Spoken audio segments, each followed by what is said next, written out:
might bop and unlike me too. No roof on my top and my babe see-through. Hating on the pen, don't stop, shit ain't gon' feed you.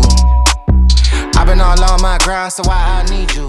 Now, first question before we get in the review, man, how many of you guys went to the Drake Kanye concert that happened last night? Today's December 10th, and the official release date, which I'm assuming these dropped, I didn't necessarily follow it, but it is the Copper Fade Yeezy 700. Now I find these really interesting because as far as pictures go, it wasn't a shoe that really caught my eye. It wasn't anything too crazy, but after getting them in hand, and I feel like that's a lot of shoes, sometimes pictures don't necessarily do them justice, but I mean, this goes. It's a very unique shoe. Not one that I would say was a must cop for me, more so just something to add to the collection, but definitely wasn't that shoe that I felt like, oh, I need those. If I miss those, it's a big L. Retro held me down. I actually got these early, but just getting around to doing the review today. And yeah, like I just kind of really love the colorway and just kind of the whole concept of the Copper Fade. You guys can see you have this really dope orangish hue that kind of fades into a copper, and then it goes into like these brown translucent hints, which, I mean, there's so many different colors on the shoe and it kind of makes it unique in that aspect. Now, there isn't anything too spectacular about this version 3 of the Yeezy 700, but I can't say it's not a comfortable shoe because it definitely is. But in all honesty, I feel like this model doesn't do it for me like the original, something like the Wave Runners. You guys can see the comparison right here. These just, I love this shoe. I think this is one of the most comfortable, dopest looking dad shoes out there. And then you have these, which I get, you always got to be innovative and it's cool to see new concepts, different designs, different colors.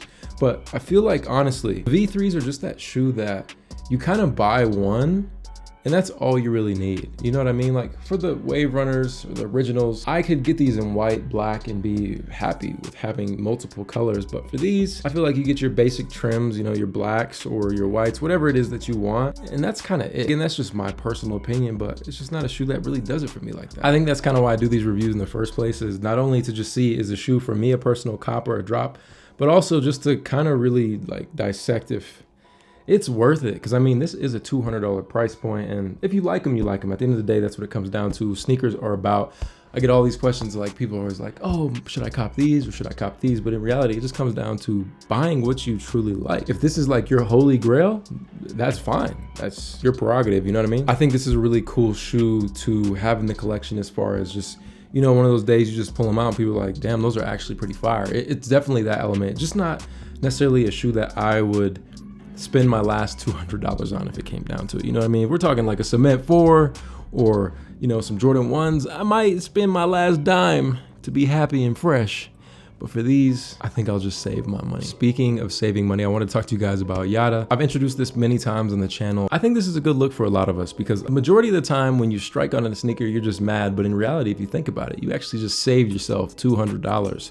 So with Yotta, it's a savings account. It's an application. You can download it on your phone. Essentially, you could take that money you saved, put it into a savings account. And for every $25 that you deposit, you actually get a lottery ticket. And what that lottery ticket does is every single week, numbers are drawn and you win money based on that. And beyond that, every week has different prizes that are insane. Something like Tesla's, $10,000, $1 million.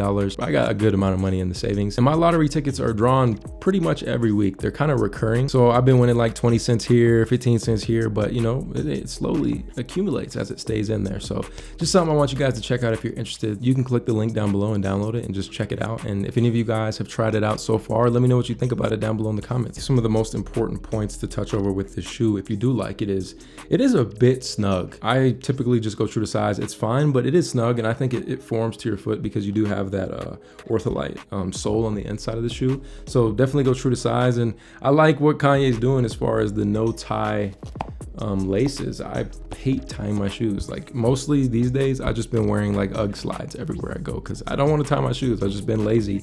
So just having where you can put these on and, you know, kind of tighten it is pretty dope. And, you know, the true reason that he put this is for people with disabilities to be able to tie their shoes, which I think is just a really dope, considerate thing of Kanye and the team to do in the first place. Now, one thing that I kind of struggled with these, it's pretty simple to go with an all black fit. You know, you could have some hints of copper and orange, But typically just an all black outfit. You guys can see I broke out some kind of nylon pants. I even decided to go with the olive sweatpants. That looked pretty good. The color blocking between those two looks really solid, but you know, beyond that, it's kind of just a very simple shoes, simple fits. Just another cool silhouette, you know, to add to your fall wardrobe. So, I mean, moral of the review, is this a cop or drop?